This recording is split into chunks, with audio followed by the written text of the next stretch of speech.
Good evening. How are you today? Oh, excellent. Thanks so much for joining us here at Arena Stage.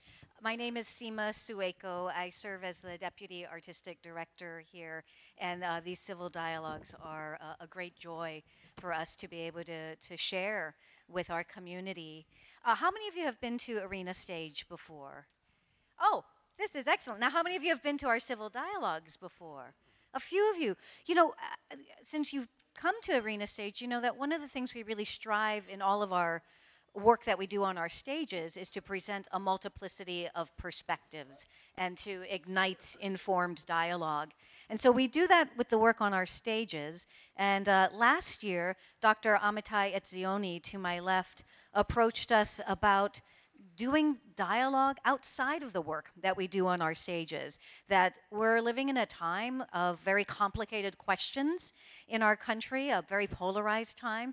And so he approached us with this question of, would it be possible to take some difficult topics, try to gather people who maybe hold different perspectives, and dialogue. So that's what we've strived to do over this past year with Dr. Etzioni as our leading us in this charge. What I always like to do at these civil dialogues is whet your dialogue maker. And you know, dialogue has two parts to it. It's the speaking and the listening. So I encourage you to turn to somebody you don't know, someone you didn't travel here with, and just take about 30 seconds and share why you came to this dialogue today, and then swap.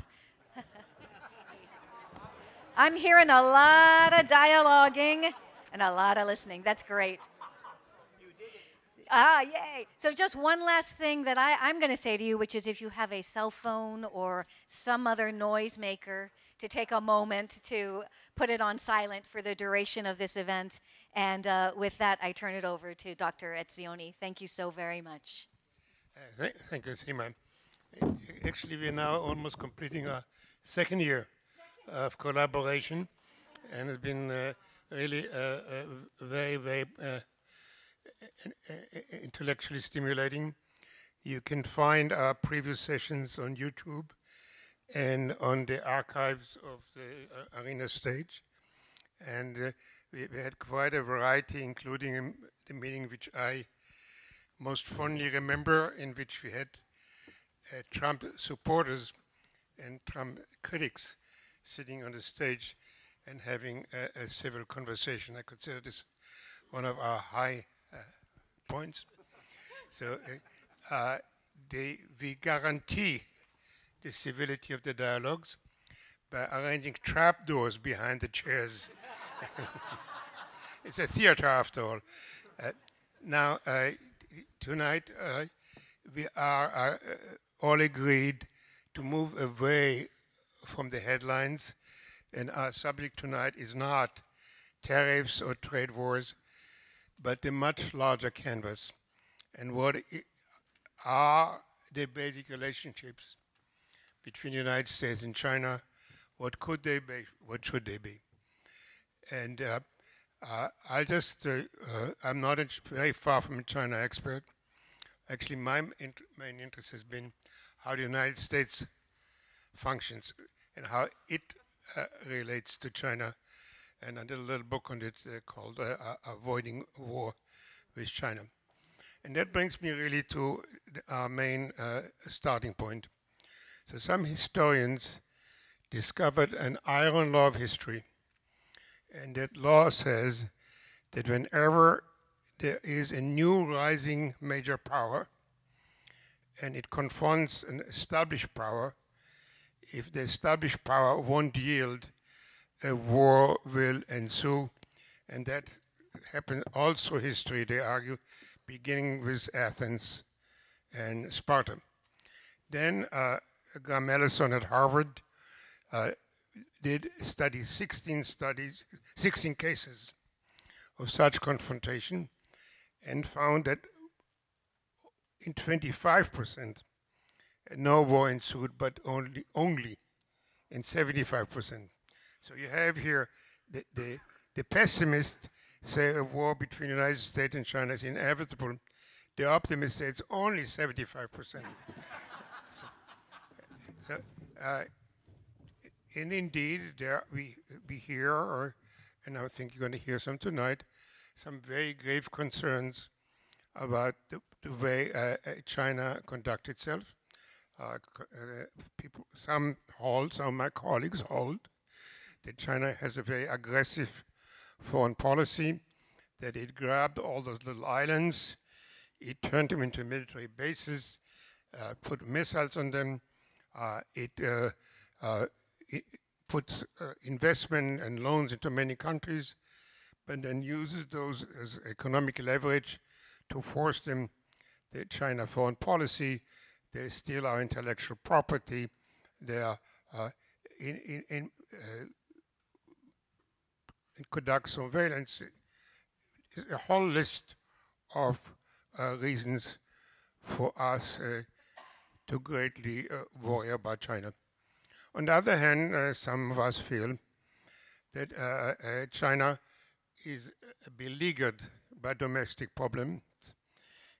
Because of its one-child policy, it has a rapidly aging population, that it has enormous tensions, that thousands of demonstrations every month all across China, enormous conflicts, that they lost legitimacy based on ideology. It's now based on affluence, but only about half the people have access to some kind of a middle class. The other, 500 million people still want it, and the challenge to provide that for them is enormous. Those who made it, so to speak, now want better health care, less pollution. So the pressure on the government to provide services is immense. As to their action overseas,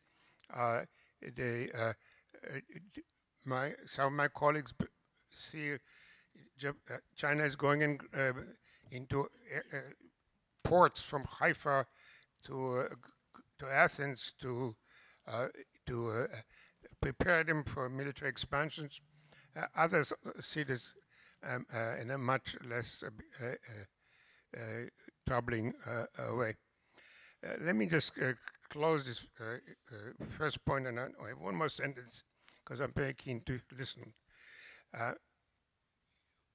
One thing we should take into account as we look at various parts of the world, that all those conflicts which China was involved in the last 20 years, not a single shot was fired, not a single person was killed.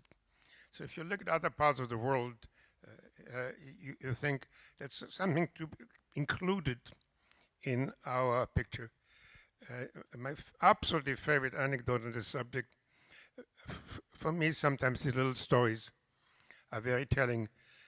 Last year, India was upset because China was building a road in a territory, not so India, so some territory north of India, and India objected to this Chinese expansion, intervention, whatever you want to call it. And it sent its troops to the border, and China sent its troops to the border. Now, you could imagine this being in Lebanon or some other place, what it's going to lead to. But what happened here, I'm not making this up, please, ladies and gentlemen. Everybody left their weapons behind, and they confronted each other with chest thumps. They're pushing each other this, but in order to avoid fistfights, everybody held their hands up high, and then they negotiated and settled the difference. Now, that's one possible way for solving international conflicts. My last point we need to discuss is, even assuming for a moment that China was not an aggressive have an aggressive foreign policy seeking to dominate the world, replace the United States, or even that it's willing to be satisfied with being a regional power with increasing influence in its region. There's a whole other question about human rights. And one can argue that it's our mission, our duty, even countries who are not aggressive, to use our leverage to make them attend to at least basic human rights. And if you take that position, you need to take one more step, please, and tell us how far you're willing to go in pushing human rights. One thing is to lecture China. The other thing is to sanction China, though if you do that, there are not many countries which will leave unsanctioned, or should we go beyond it? So that's my brief. And our tradition is not to introduce the speakers because you have details of their many achievements in your program, and it's just my time to listen. We're just going to go once down here, and sooner or later we invite you all to join the conversation. Please. Thank you very much. Here you've got a panel of Chinese experts and me. I am not a China expert. I look at the future of warfare, and I look at the future of the economy, the way it's changing due to the Fourth Industrial Revolution. Of course, my background is a Marine infantryman and military historian, so obviously the Pentagon thought I'd be really good at the future. I see China as an aggressor. Now, that's not unusual for rising power. Rising power will naturally come out somewhat aggressive. And while I like Mike Pillsbury, I don't think they have a 100-year plan. I think with all the problems they got, they're not capable of a 100-year plan any more than we are. But Xi has stated that by 2049, he wants China to be the predominant power in Asia, a return of Hong Kong, and a return of Taiwan. Essentially, a return to the status of being the Middle Kingdom. Everybody out there kowtows to you. The foreign minister, Yang Jiechi, was a little blunter about it, and it's one of those moments where you kind of wonder, did I say that out loud? When at a conference he addressed the foreign leaders and said, China's a big country, and other countries are small countries, and that's just a fact. Now you can think that, and it's obviously a true fact, but probably not particularly diplomatic to say it. More recently, a rear admiral said, we see how frightened America is. If U.S. naval fleet dares to stop in Taiwan, it is time for the PLA to deploy troops to promote national security on the island. Another admiral stated, all we have to do is sink 2 U.S. carriers, and then we will own the Pacific. The most recent Chinese hack of the Australian Parliament and 3 political parties seems to be somewhat aggressive. They are not doing economic hacks, or this is not about intelligence hacks. This is about influencing Australia's politics. You mentioned the very aggressive actions in the South China Sea. Clearly, China wants hegemony in Asia now and uses its economic power to intimidate and bribe. The economic power to intimidate in the form of cutting off tourism to Taiwan when they did the egregious offense of electing their own leader, but not the one China wanted. The use of rare earth, withholding rare earth metals in trade disputes or more in political disputes. So I think China is stoking conflict. Internally, they have the century of humiliation is what's taught in their schools. The fact that isn't the West evil and didn't we hold China down for a long time? They completely missed the Taiping Rebellion when the little brother of Jesus Christ started a war that killed 20 million Chinese and almost led to the fall of the Qing Empire. They missed the boxers, the nationalists, the Great Leap Forward, the Red Guards. The people who have killed millions of Chinese in the last century have been primarily Chinese. That gets left out. Unfortunately, it's a little scary. They're moving from committee rule to one-man rule under Xi. And one-man dictatorships generally do not end well. Externally, this whole mercantilist approach to trade I talked about, and then the repression of their own population. The Uyghurs are one piece, the social credit score, I think you're familiar with that, how they're tracking everything you do, and they then assign you a social credit score, which affects where your kids get into school, what airplanes you can ride, what trains you can ride. The beauty of this is it leads to self-censorship. I don't want to visit this website. I'm not sure if it's illegal because they never tell you what's a bad website. But if I stay away from it, maybe my kids won't. Now, as far as why we won't fight, as much as I like Graham's work, the fact of the matter is the score is not 12 out of 16 times. The correct score is 0 out of 1.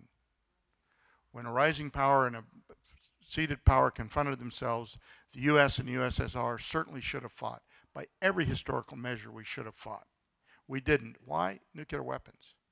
So the 0 starts, you got to start counting again with the appearance of massive nuclear weapons. So also there's deglobalization happening. We're seeing a shift from globalization to regionalization of trade, the return of manufacturing to home states, the return of services, our energy revolution, the revolution in renewable energy. All of these are returning to a regionalization. So that reduces the probability of conflict.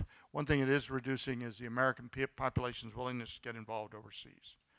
So why might we fight? Probably it would be a clash of forces, an unintentional clash of forces to include our allies. So we have to be ready. It would be incredibly dumb to fight, but never ever underestimate the stupidity of people in large groups. So we have to be ready, but we can do it in an affordable way that is not provocative. If we build a strategy that's not based around needing to do a first strike, and a strategy that can ride out a first strike and still be viable. So that's where I'll leave it. So the question that we're seized with this evening is China out to eat our lunch? Which I'm sure lends itself to some sort of culinary response. I'm sure the Chinese would not have wanted to eat my tuna fish sandwich today. But I think on the question, there's a fast-moving consensus, at least in this town, that the answer to the question is yes. So I was driving over here. I was listening to Chuck Schumer and Mitch McConnell on C-SPAN. And the one thing that the two of them agreed on was that the answer to this question posed this evening is yes. Both Schumer and McConnell separately were attacking China on one issue or another in their morning discussion on the floor of the Senate.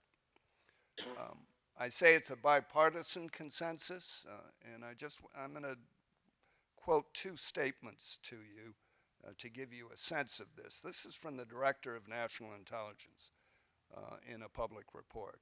China presents a persistent cyber espionage threat and growing attack threat to our core military and critical infrastructure systems. Then the Department of Defense National Security Strategy issued last year. The central challenge to U.S. prosperity and security is the reemergence of long-term strategic competition by revisionist powers, meaning Russia and China. So in this administration, there was a move from a focus on fighting non-state actors, read terrorists, to a return to a great power competition focused most particularly on China and Russia. But it is a switch in strategy that began in the last administration, in the Obama administration, and has been intensified over the course of the last couple of years. We are, in effect, moving in rapid order from a relationship with our most important bilateral friend or enemy, depending on how you want to term it. We're moving from a relationship that was heavily cooperative to one that is now heavily competitive. Now, China has to assume some blame for this shift in the body politic in the United States. The business community, those of us who've been going into China over the last 2 or 3 or more decades, have witnessed a dramatic shift in the views of the business community towards China, from a reticence to criticize to a willingness to lay out the particulars about Chinese theft of intellectual property, the challenges of doing business on the ground in China. The NGO community has shifted dramatically over the last decade or more about the prospects for China becoming a more liberal country. The human rights community, of course, is up in arms over the treatment of 1 million or more Uyghurs, what is going on in Hong Kong today. And then, of course, as I've noted, the U.S. Defense community is firmly convinced that the primary adversary of the future is China. But I would argue that this is only part of the story. And we've been asked to take a strategic look at this issue, and so I would do it in the following way. So much of what troubles us today has little or nothing to do with China. The Chinese did not force us to spend 18 years on the ground in the Middle East. The Chinese did not force us to have a financial crisis in 2008, 2009, which almost drove us into a Great Depression. The Chinese did not force us to fail on a consistent basis to deal with our infrastructure, immigration, healthcare, education problems in this country. So for Democrats and Republicans alike, we find ourselves in a situation where it is difficult to have a reasonable conversation about a challenge that is real, but has boundaries to it. The Trump administration, and I hope I'll be excused for making a few specific comments here, is inflicting wounds unnecessary wounds on our alliance relationships in Asia. The Chinese welcomed his decision to walk away from the Trans-Pacific Partnership Trade Agreement. Our allies are aghast at his fixation with tariffs. And many question this continual lumping of China and Russia in one basket of adversaries. One of the great accomplishments of the Nixon opening to China was to separate these two potentially competitive powers. And one of the great failures of the contemporary period is to work assiduously at driving China and Russia together. The final point I want to make in these opening comments is to suggest that we have a collective danger ahead of us. I spent the last 2.5 days at a conference essentially focused on the arms control and national security challenges that the United States faces together with others. And the bottom line from this conference is that technology is moving so much faster than our collective ability to place boundaries and around that technology. Cyber is the most obvious example of where the incentive now is to develop offensive capabilities because defensive capabilities don't work anymore. But the Chinese and others have active anti-satellite programs. A number of countries, including China and the United States, are working at hypersonic weapons that can move at 5 times the speed of sound. Many countries are working on artificial intelligence, machine learning.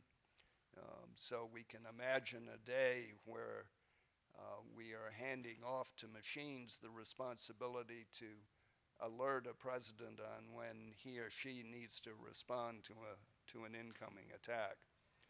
So the environment in which this critically important bilateral relationship is unfolding, that environment has become measurably more challenging. And for us not to be having the type of strategic dialogue that Zhou Enlai and Henry Kissinger engaged in the 1970s about the mutual challenges ahead and the risk of all of us collectively going off the rails. The inability to have that dialogue poses a risk for all of us. Well, Professor Yost opened with a joke about the title of this panel, about eating lunch, and I was going to make the same joke, so now I'm struggling for what to say. The issue of this question, is China going to eat our lunch? One can ask, well, would China want to eat our lunch? One can ask, what exactly is the lunch that we're talking about? And one can ask, what do we mean by China? And so let me start with that last one. I've come fairly recently to being in any kind of position like this where I dare to comment on broad questions of U.S.-China relations and so on. I've worked on the Xinjiang region and the Uyghurs mainly, and history in my past career. And what's brought me more into public comment on China has been the situation in Xinjiang, and the concentration camps, and efforts to re-educate the ethnicity out of Muslim people there. So I've been very critical of Chinese policies in the last couple of years, and before that. But one thing that I'm trying to do as I do this is never to use the word China as a subject. So, China does this, China threatens that, right? And I mean no criticism to my colleagues, because it's very hard not to do this. And we, of course, all use it as a shorthand. But it's, let's just sort of break it down. We're talking about over 1.3 billion people, right? So what's that? I guess a fifth, almost between a fifth and a quarter of the population of the world, right? So when we talk about disengaging or decoupling or containing, we're talking about containing a quarter of the world's population, right? Who are not conveniently sitting at home in China anymore either, right? They're all around us, and they're students in our classes, and they're tourists in our city, and they're investors in our factories, and so on. So, we're kind of engaged whether we want to be engaged or not, like that, right? And then, so what are we really talking about? We're talking about the Chinese Communist Party, the party state of China. That's the subject of these sort of sentences. And more than that, because there's, I think, 90 million people in the Chinese Communist Party, we're talking about a narrow segment of the top tier of the Chinese Communist Party, and maybe even simply, the Central Committee and, the top leadership. So I'll say something about them in a minute. But first, all the rest, Chinese people, right? And obviously that's not a monolith either. But my engagement, my own personal engagement with China goes back almost exactly 40 years. So now we're talking about 40 years since China embarked on its opening and reform. And I don't know how many of you have been to China yourselves, and if you've been there 40 years ago. But 40 years ago, the young people I tried to hang out with, I was a younger person myself then, and it was difficult as an American college kid who'd just cut his ponytail off and was into the Grateful Dead to interact with Chinese peers, right? We had just different background, different interests, We went for walks in parks. We didn't go out drinking beer, and so on and so forth, right? And I look at my students now, and they show me their tattoos, my Chinese students, and they got ponytails, and they can tell me about, newest rap music, and, I'm the one who doesn't catch up with that, and on like this, right? And you can have conversations about, Sex in the City, which they saw the whole run on, their first exposure to pornography were softcore scenes in American movies that they bought in pirated DVDs, right? So it just goes on. And so, Chinese people today are really global citizens. They're global consumers. That's, not so different from most of us, I think. And, not every Chinese person, but the couple 100 million who are now middle class and traveling the world, right? So it's really important to remember sort of who we're talking about. Back to the leadership of China, who we really mean when we say, China does this and China does that. It's worth thinking about, all right, what do they want? Do they want to challenge the US for world domination? Are they mainly concerned perhaps about preserving themselves and their own hold on power in China? And one of the interesting things about, when you get really worried about China and Chinese eating our lunch, one thing that's useful to remember is that what pretty much every elite in China wants to do is get their kids and their money out of China, right? Investing. They love China, and but it's very important to do both of those things because it's quite dangerous. It's particularly dangerous to be an elite business person, an elite politician, or political official in China. And the United States is one of the places they're very happy to get their money and their children to, right? So that's important to remember. And that China's expenditure on security, on domestic security, and maybe, I hope I'm still right about this, but their expenditure on domestic security is higher than their expenditure on defense internationally, outward-facing defense, right? So they're very worried about the domestic situation, right? And so what do they do about this? Well, one of the ways they're trying to do to fix this is to puff up their own legitimacy through various kinds of means, through achievements.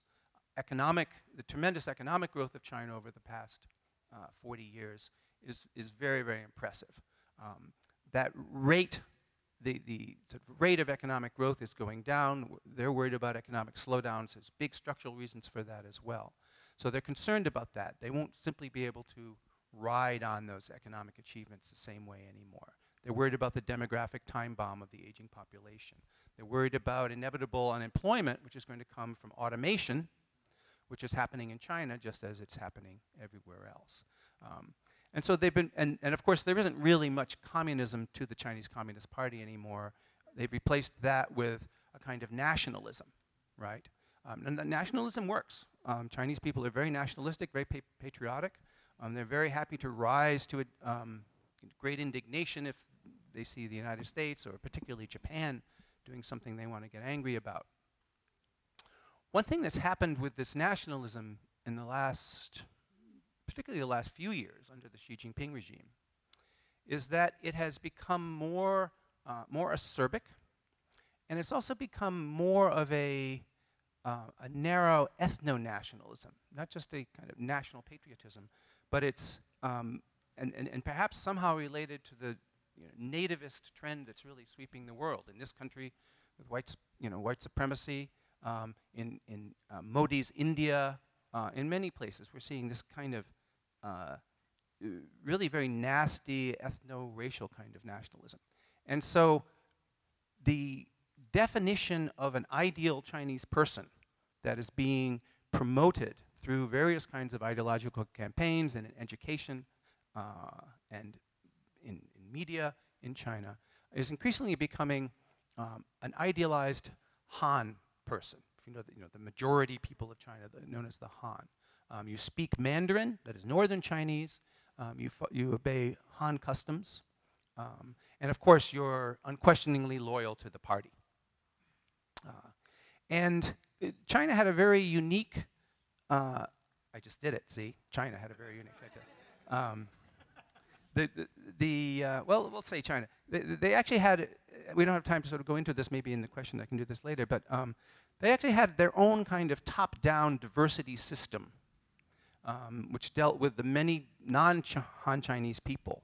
You know, we call them minorities, and relative to the Han Chinese, who are 91% of the population, it seems like a small percentage, but there's still 130 million, quote-unquote, minorities in China, more than African Americans and Hispanics put together in this country, right? So it's a big number of people. This includes Uyghurs, Tibetans, Muslims of various kinds, and so on. So they had a nice way of dealing with that. They've been turning their back on that and running away from it as they double down on this kind of Han-focused, Han-centric nationalism. Now, one of the things this new this doubling down on sort of Han-centric nationalism and on a strong kind of acerbic nationalism does is it means that the party goes after the Uyghurs, goes after Tibetans, it goes after cultural difference very, very strongly. I think it also explains some of the reaction to Hong Kong as well, right? Territorial issues are particularly important to the Chinese Communist Party. They have a narrative of China's past, which they call the 100 Years of Shame. And much of that shame comes from losing, or actually almost losing and then regaining bits of Chinese territory through treaty ports, through Japanese occupation of the Northeast, and so on. So the Chinese Communist Party is setting itself up as the sort of icon of Chineseness and the savior who rescued China from its 100 years of shame and now is going to rejuvenate China to make China great again, right? It's very much that kind of an idea. And the way in which it's pursuing that and the way in which it's bolstering its legitimacy is through creation of internal enemies and these crackdowns on Uyghurs, on Tibetans, on Hong Kong, and saber rattling at Taiwan, which of course is another point of, another piece of territory which China says is ours, and we're going to get it back. So the Communist Party's legitimacy now, it's saying, is we're the ones who are going to get you back that, what was taken from you. And so this is a little different than saying China wants to take over the world. But I think particularly the Taiwan piece, and my colleagues here who really know security and U.S.-China relations better than I do, I'm curious what they would say, but I think the biggest danger is around Taiwan and the expansion in the South China Sea and even in the Indian Ocean are really, it looks like to me that China is planning to fight that war. So that raises the question then, obviously about U.S. support, kind of the ambiguous promised support for Taiwan, but also how should we respond to concentration camps in Tibet? How should we respond to the Chinese reaction to Hong Kong? Should we sort of hold back and say, well, you need to figure this out on your own? Or should we demonstrate strongly that we really care about those sorts of issues and that we care about the autonomy that the Communist Party has promised to these people under one country, two systems, under autonomous region kind of rules, and signal by caring about those things that we care about Taiwan too. And what frightens me is that with non-responses or ambiguous responses about Hong Kong, we're sending a signal to Xi Jinping that a grab for Taiwan might be possible at this point, and we wouldn't do anything about it. Yeah, I guess I would agree that Taiwan is the single most dangerous point in all of this, and I think it's particularly dangerous now because of the way the Trump administration has left it ambiguous as to how they're going to respond. Prior to Trump, we have consistently had a leadership in this country which was committed to defend Taiwan if Taiwan was attacked without provocation by the mainland. And have the Taiwan Relations Act that requires us to sell them arms that they might need. We even had a Secretary of State, Larry Eagleburger, once, who in a public talk at Annapolis declared that we had an obligation to defend Taiwan, period, which is not true. The 1979 Taiwan Relations Act does not commit us to the defense of Taiwan. And what we have always done with that is talked about strategic ambiguity. I'll come back to that in a couple of minutes. I did have some funny reactions to things that my colleagues have said. I was amused by TX's reference to the Chinese meeting the Indians and bumping chests. And I think most of you are probably old enough, maybe not, to remember the 1969 Chinese Soviet confrontations on their border. There was some shooting, but the incident that 69, yes. It's a long time ago. I'm sorry. It was a long time ago. Yes, but it was a long time ago. But the Chinese response was similar to what TX was referring to. The Chinese expressed their hostility towards the Soviet troops, held up pictures of Mao, to which the Soviets responded by dropping their pants and putting their butts in the direction of Mao. But that certainly was a lot better than shooting. And then Jim was referring to Chinese attitudes toward minority groups in their country. And I had a funny case of that, probably again a long time ago. This probably would have been about 81 or 82.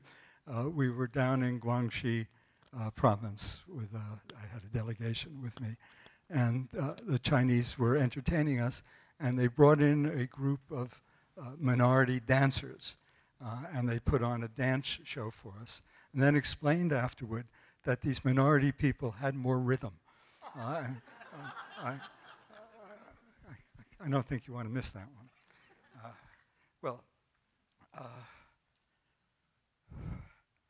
I guess about a year ago at this time, I was writing the preface to the 6th edition of my History of U.S.-China Relations. And it occurred to me that the United States and China might end up in an armed conflict before I got around to writing the 7th edition. What troubled me about it were things that my colleagues have already mentioned. What's going on in the East China Sea, what's going on in the South China Sea, but again, particularly the threats toward Taiwan and how the Chinese don't really understand what it is that the current administration is doing on those grounds. Now, the problem with this is also involves Xi Jinping, the current Chinese leader, who seems more, or less rather, risk-averse than his predecessors. And that I find kind of scary when we have such an incompetent administration of our own. And the signaling back and forth can be terribly confusing and I think very dangerous. Now, the point I would continue with is that I want to make it clear that China is not a friendly country. We've talked about the rise of Chinese nationalism. A good part of that is anti-Americanism. And they've had great success stimulating anti-Americanism in the country. And you've probably noticed in this recent problems with the protests in Hong Kong, how the Chinese government has declared that the black hand of the United States is behind these protests. That always they're teaching their people that the United States is an enemy. And that I don't perceive as a friendly country. Now, some of that, of course, is ideological. I don't think we can ever trust a country that mistreats its own people. But their anti-imperialism strikes at us. It's not, we don't have the same problems we had years ago with Mao and our own concerns about Chinese communism or communism spreading all over the world. It's much more, much simpler than that. And again, I think it's the Chinese who are creating a problem there. So what kind of a relationship do we have? I think George Bush and Condi Rice were probably on target in 2000 when they talked about strategic competitors. And that's where we are. The two countries are going to compete, and which in of itself is not a terrible thing, but concerned about whether or not the United States will know how to handle this. And I think there's no question but that in the confrontation with a rising China, the United States is going to have to give some ground. The unipolar moment has long since passed. So we have to see something along those lines. Now again, Amitai's question about is China going to eat our lunch? And however you construe our lunch, and it's probably more than tuna fish sandwiches, I think there's no doubt that the Chinese, as a rising power, and as rising powers have done historically, are going to push the limits. And if we lay that lunch out on the table for them and don't do anything to protect it, why shouldn't they grab it? That's the way it works. They're going to push as hard as they can, whenever they can, and we will have to decide where we want to draw the lines. Now, we've talked also about the spread of Chinese influence in the world. The ports that they're building around the world, ports that they've taken over, the Confucius Institutes, the hundreds of Confucius Institutes, maybe thousands by now, all over the world. So yes, they are extending their influence, and they should be, and there's no reason for us to be concerned about it unless we stop attempting to extend our influence. If we cut back on foreign aid, if we abandon our allies, if we cut back funding for cultural diplomacy, then there's no limit to where the Chinese can go.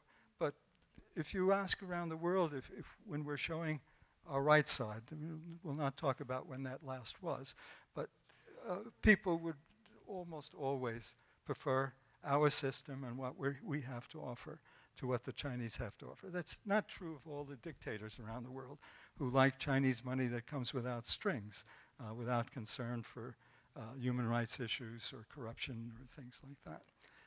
So yes, I think the Chinese will push as hard as they can to get what they can from us, and at some point, we have to show our determination to stop them. That doesn't necessarily require a war. Now, Amitai was very kind to send me a copy of his recent book, Avoiding War with China.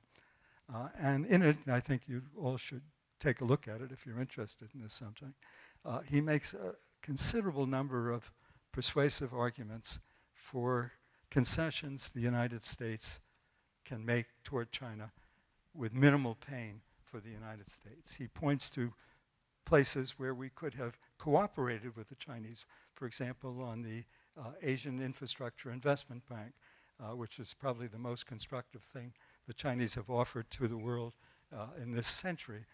And instead, the Obama administration opposed it, tried to keep our friends and allies from getting involved in it. I think that was a mistake, and I think Amitai does a really nice job with that in his book. Now, the problem with that is, to the best of my knowledge, there is no Chinese equivalent of that book.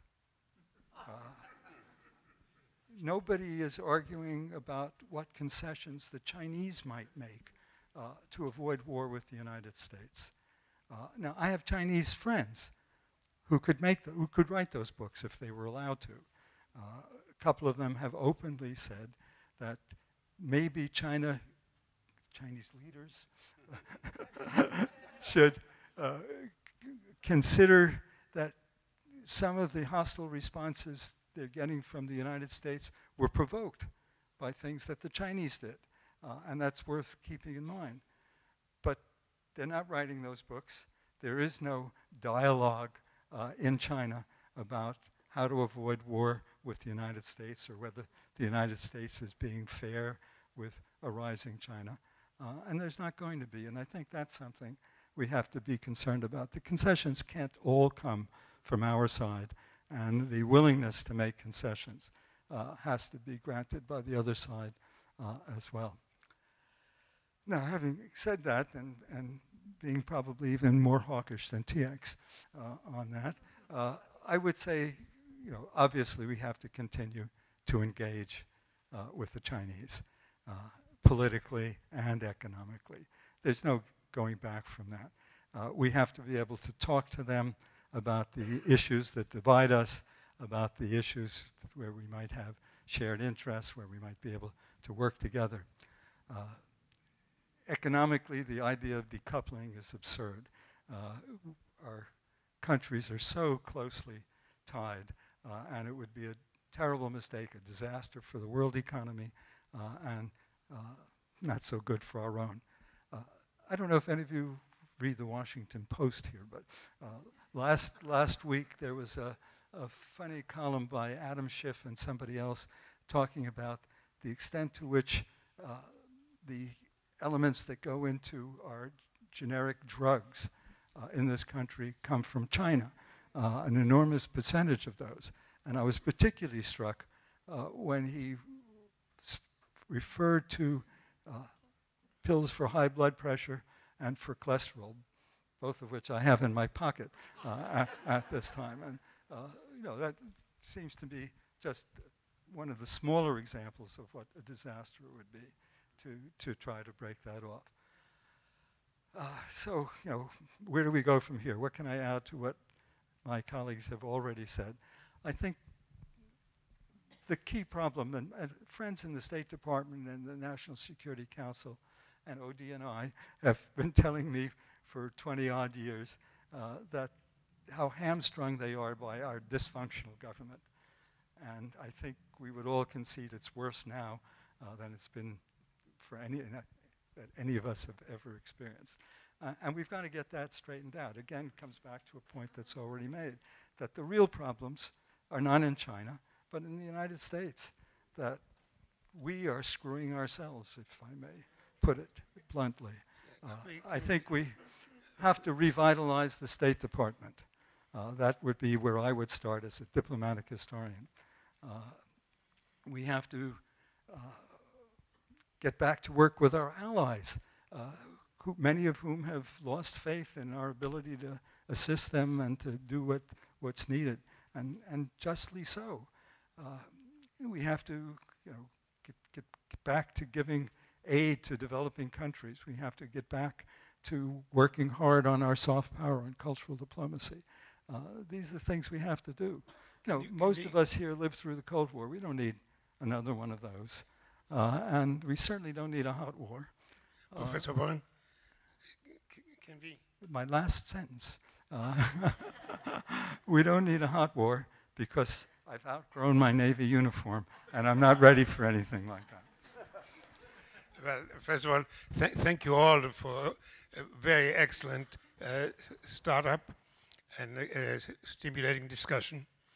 I'm going to take a very short round to give you all a chance to answer very quickly the following questions.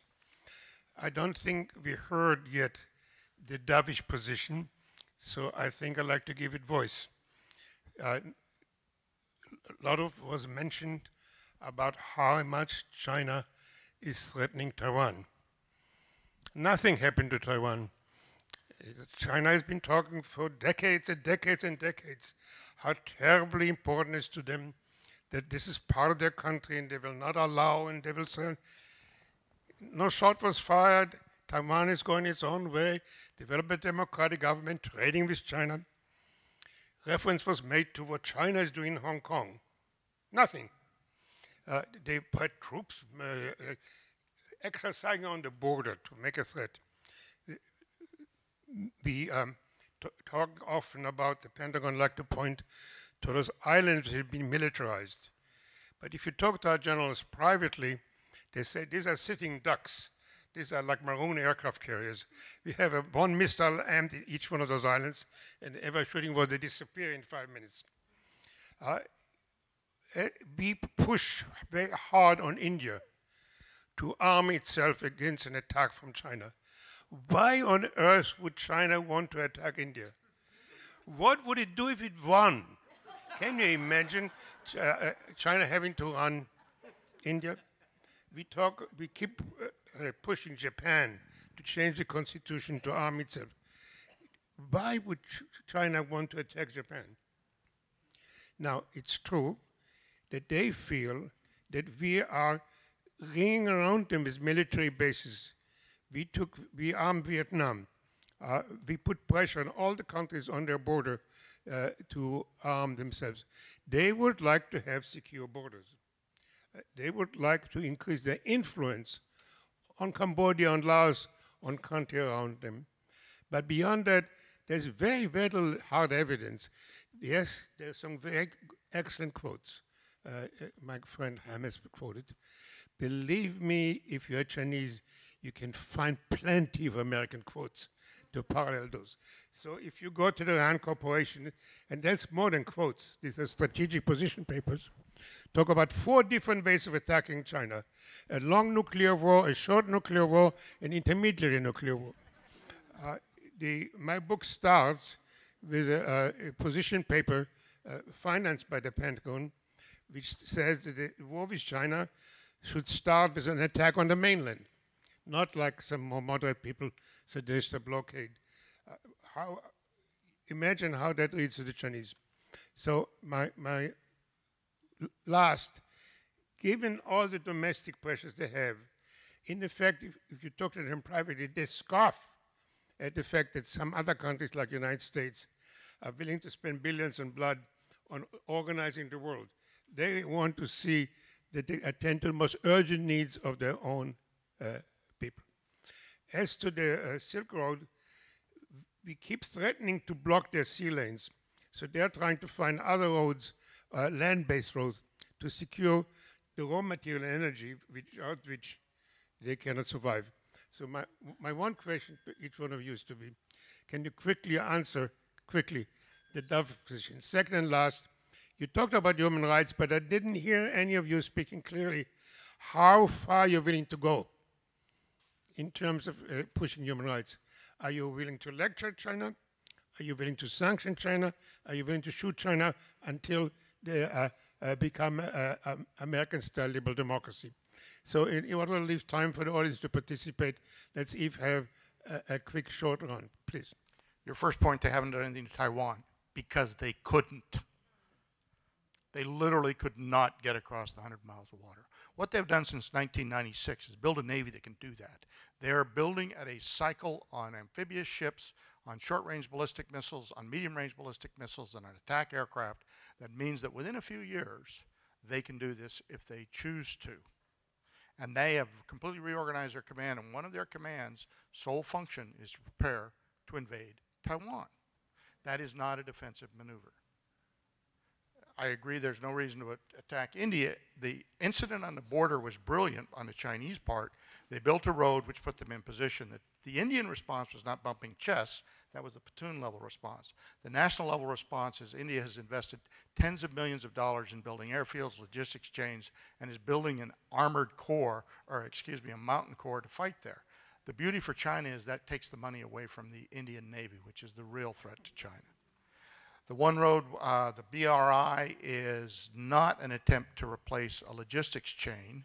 To give you an idea of what it would require on trains to move the same amount of freight that goes through a single Chinese port, the busiest port, is 1,000 trains a day, each way of 200 cars or more, counting on the Kazakh and the Russian railway system.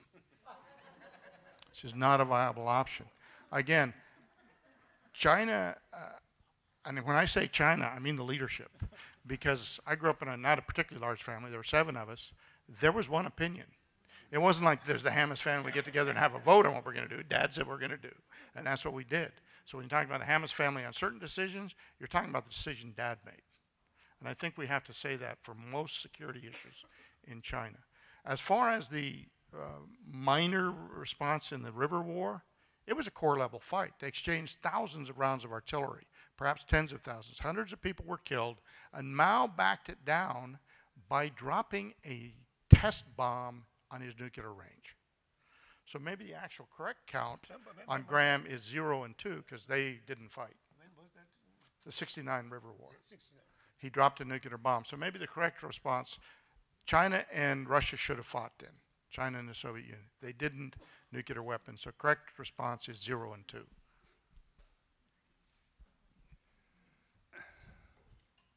So a couple of days ago, oil facilities in Saudi Arabia were hit. Chinese didn't do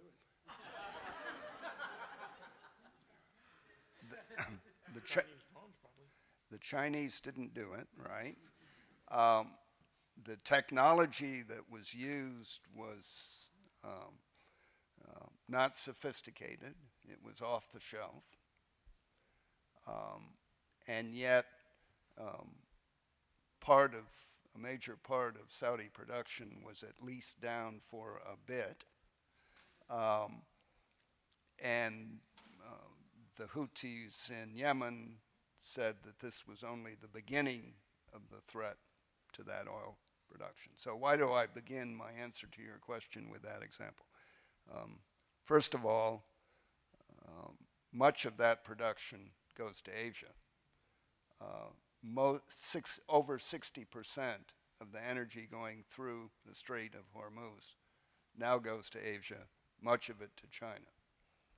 So at one level, the Chinese and the United States have an interest in the security of the Gulf, and we ought to be talking about that mutual interest. But the other reason I give that example is that relatively unsophisticated technology, unsophisticated in modern terms, took out a portion of Saudi Arabia's production capacity. At present, the Chinese are developing the capability, and we can argue about whether we're talking about now, next year, 5 years from now, to take out every carrier battle group that we have in East Asia, every base that we have in Asia, and do it in a way that we cannot defend against. And so as we look as strategists, as we look to the future, we need to look at a future where no fixed facility of the United States is safe and no floating facility of the United States is safe from prompt attack. And that's the future we have to plan for. I'm going to make one other point, I hope to reinforce the point. I do a mind game with my students. And in the mind game, I imagine them sitting around a table in early 1914.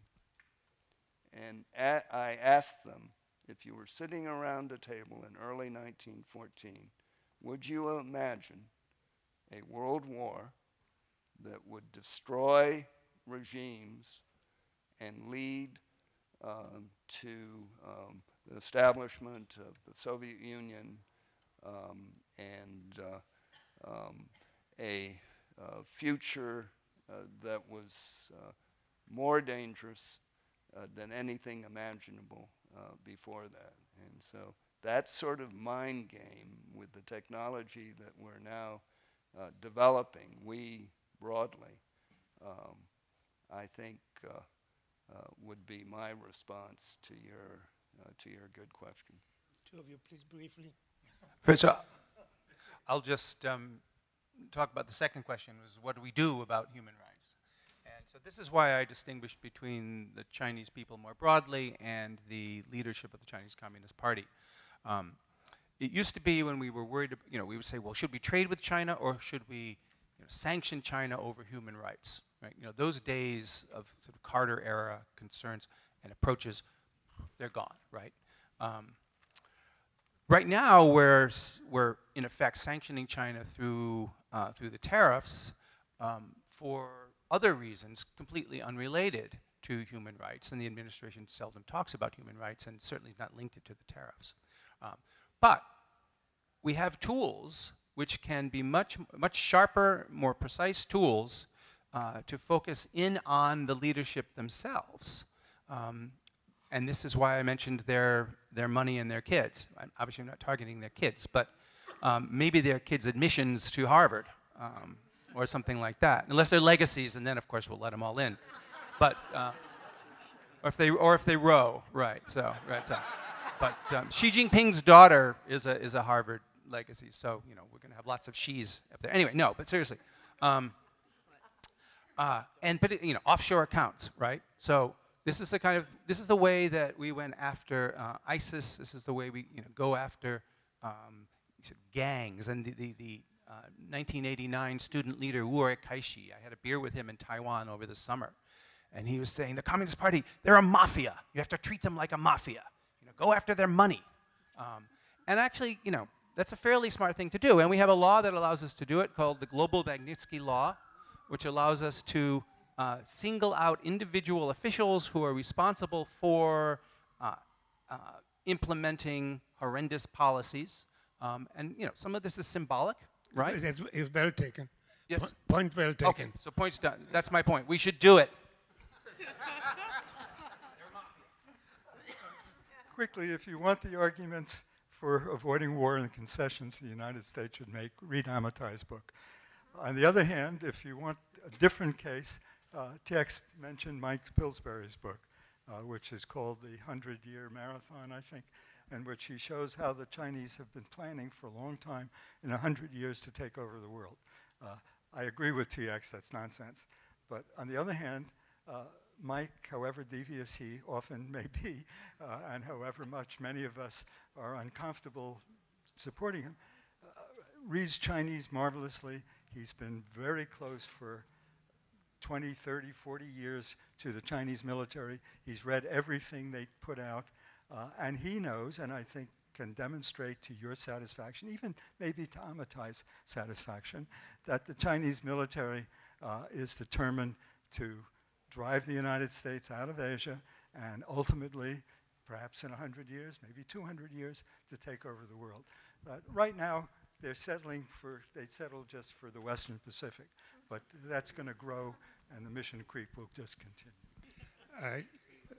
I'm going to turn it over to you in 1 minute. I don't want you to take you back to 1914, but I'll take you back to 1947, after which for 45 years we heard very similar stories about the Soviet Union, and we mobilized and we spent billions and we fought wars in Vietnam and in Afghanistan, only to learn that basically they collapsed under their own weight. True, we put pressure on them, so on and so on, but we vastly exaggerated their strength. It's a very similar story we're hearing today. Now, just to give a variety of viewpoints, one last line, since several times my concessions to China were mentioned, I must tell you, if you read the book, you see that I suggested that each concession will have to be met by a counter-concession before we make the next one. This is your opportunity now to challenge the panel, ask questions. Such. Please use the microphone here. I must confess I'm a dilettante, but an avid reader of foreign affairs. And my question is probably not answerable. But there's, as we all know, phenomenal intelligence in this room and in this city and in this country. Experience and just phenomenal ability to look at problems and discuss them and address them. How on earth do we get the appropriate people in Congress to bring the appropriate pressure on the appropriate person to listen to the experts and not go with just his gut? And I think it's a really crucial question, because heaven knows where we're going to go with all this. Let's take one more question, please. Can I answer that one first? We get all of them answered. Just 1 minute, just one minute. 30 seconds.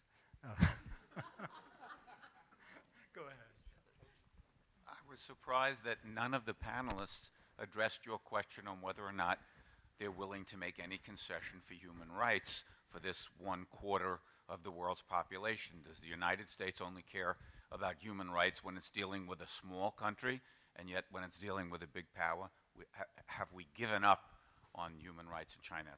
And that's what because I hear nothing, I think that's the answer. Please. I'll take the first one. Sure. Okay, the first one, the problem is it's a wicked problem. And the fundamental definition of wicked problem or interactively complex problem is the experts will disagree. Whatever expert you bring me to show that China is a horrible country, I'll bring you an expert who will show you it's not. And that's the fundamental problem of getting the right person to make the decision. Wicked problems have no solution. You only manage them. Yeah, I've been going for years to the Council on Foreign Relations, to CSIS, to Brookings, to the American Enterprise Institute, and I hear all of these brilliant analyses, and every problem that we face, these people can solve for us. The problem is nobody's listening, and certainly not at the top. Even if we got the Congress involved, we currently have an administration that would ignore the Congress. So we've got some serious problems here, and then our world isn't going to change until that part changes. We had a question about human rights. Yeah, so I mean, I have been talking about it. So the religious aspect of it and the idea of religious freedom is actually kind of structurally built into some of the things that U.S. government does. We have scheduled forums about that and reports that are instructed to look into those issues. We've heard from Vice President Pence about religious freedom. We've heard from Secretary of State Pompeo about religious freedom in China. To their credit, they've focused on the Uyghurs. So Muslims as well as Christians are of concern from this section. Senator Rubio has been really a leader in bringing up the Uyghur issue, again and again. And in fact, the Uyghur Human Rights Policy Act, which I was referring to, using Global Magnitsky, he's been pushing for that. So we are, seeing some of that, not obviously from the top, and we haven't yet had these bills passed through Congress. There is concern.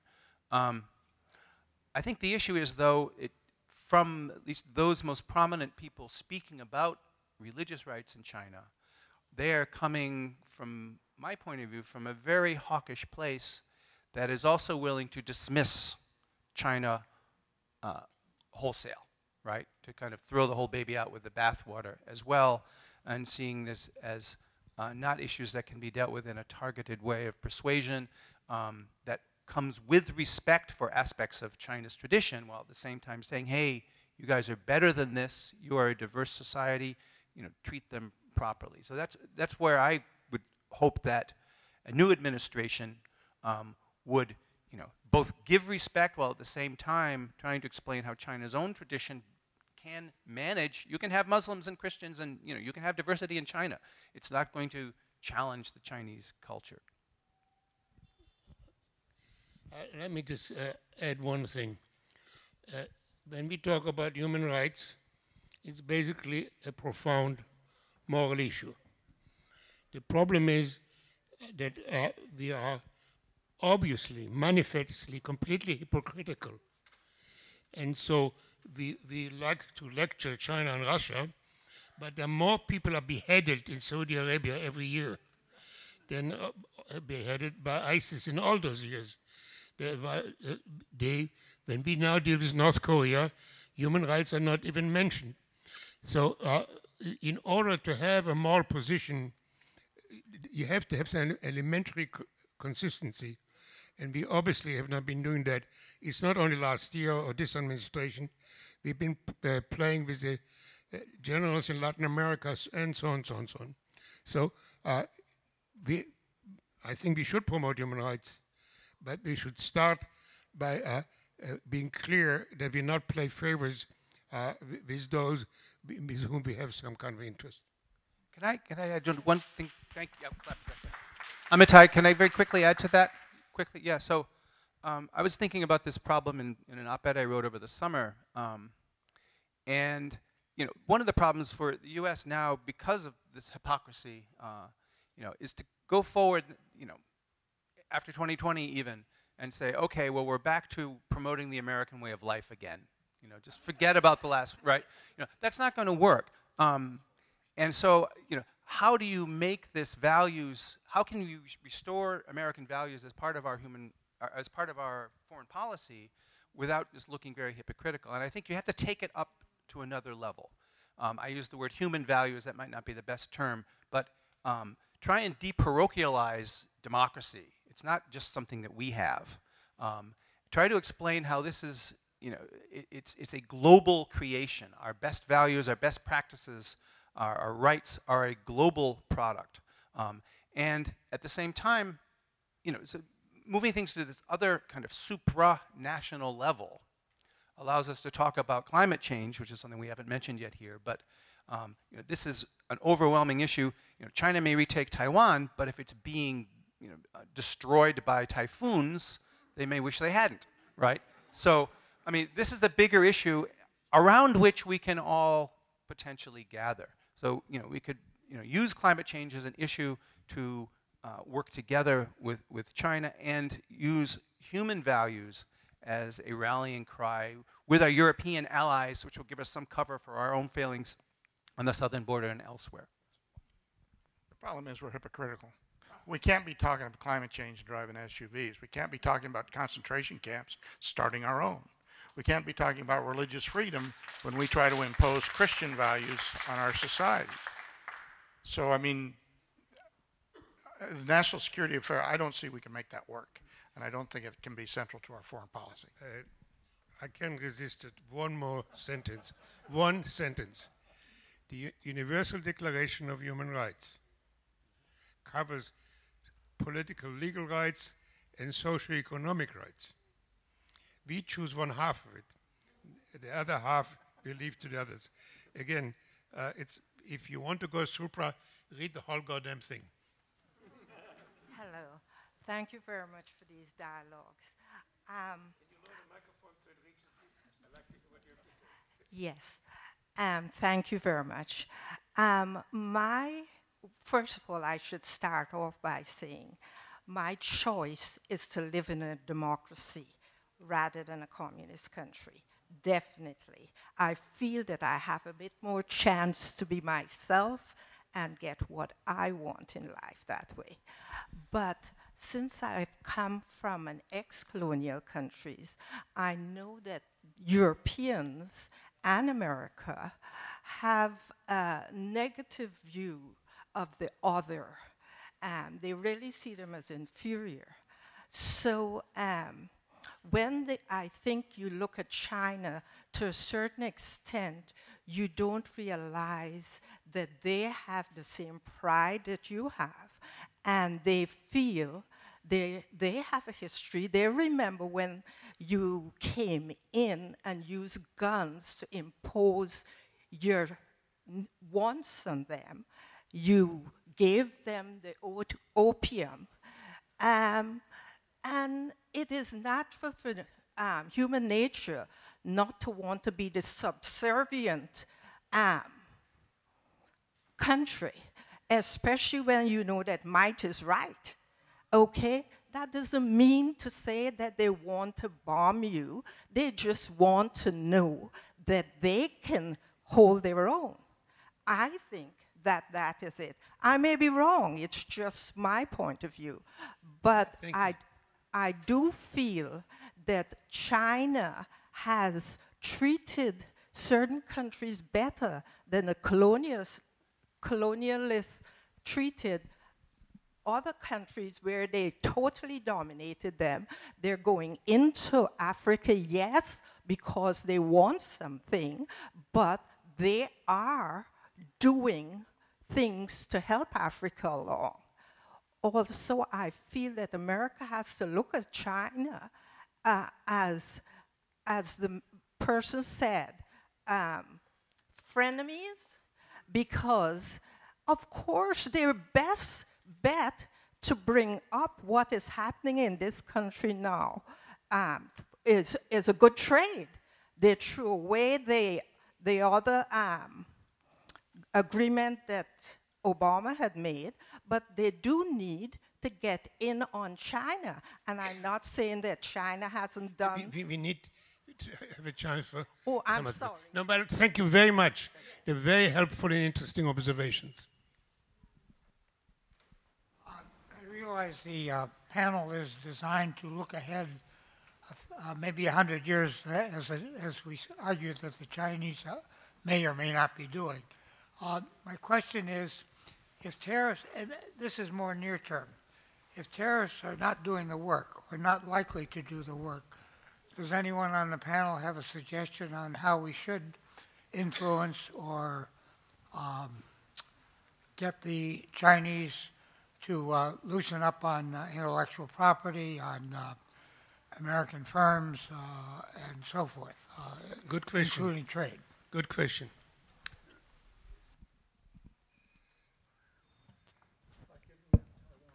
What? Warren suggests we give them Taiwan. So I would answer your question this way, that there really are two approaches, broad approaches to dealing with China on any number of issues. One is to do it solo, which is what this administration has decided to do. So these are tariffs imposed by the United States on China. He has his own set of tariffs that he wants to impose on others, including our allies, sometimes under the heading of national security, which the Canadians take some umbrage to. But the other approach is to work collectively with others to achieve the ends that we feel will serve our interests. I mentioned in passing the Trans-Pacific Partnership Agreement, which would have had us working with countries, including Japan, from both sides of the Pacific to achieve common economic goals. When the president early in his administration said that we would not join TPP, the other members went ahead and formed their own organization, absent the United States. But that would have been a logical response to some of the positions that China has adopted in the economic and trade realm, and might well have put them on pressure to adopt changes that we would find to be in our general interest. So, bottom line, work with others, don't do it solo. That's the path we should take, but inevitably the changing technology is returning manufacturing to markets, services to markets, economies are becoming regionalized. So this is taking care of itself. Long before the tariffs, the global supply chains are reorganizing themselves. So that's all in our favor. We are wonderfully situated to maximum benefit from that. The lady's question on China just wants to defend itself. I would believe that if they weren't building so dang many long-range weapon systems that are specifically designed to reach way outside of necessary ranges and destroy things. Hi, I'm intrigued about an issue that has not come up at all in this discussion. Number one is the Chinese hold about $3 trillion or $2 trillion worth of Chinese debt, number one. Number two is Xi Jinping is American educated. Number three is the Chinese issue about 800,000 visitor visas. The United States issues about 800,000 visas to Chinese visitors who come to the United States. And we have educated about, I would say, there are about 60 or 50,000 Chinese graduate students in the United States at any one time. I think the numbers are roughly correct.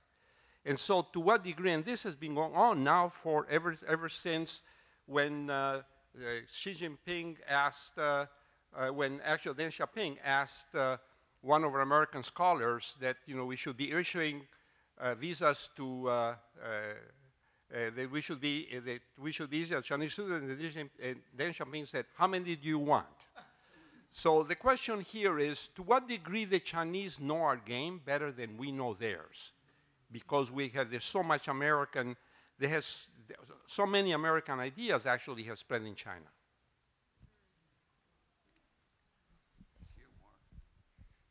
Okay. All right, I'll take that. The idea that change will come from below is pretty much historically inaccurate. It's led by an elite, and the elite is not interested in that change. Yes, they're US educated. Yes, the French, the Germans, and the British interacted continually. The royal families were all related, and they decided, oh, the hell with it, let's fight each other anyhow.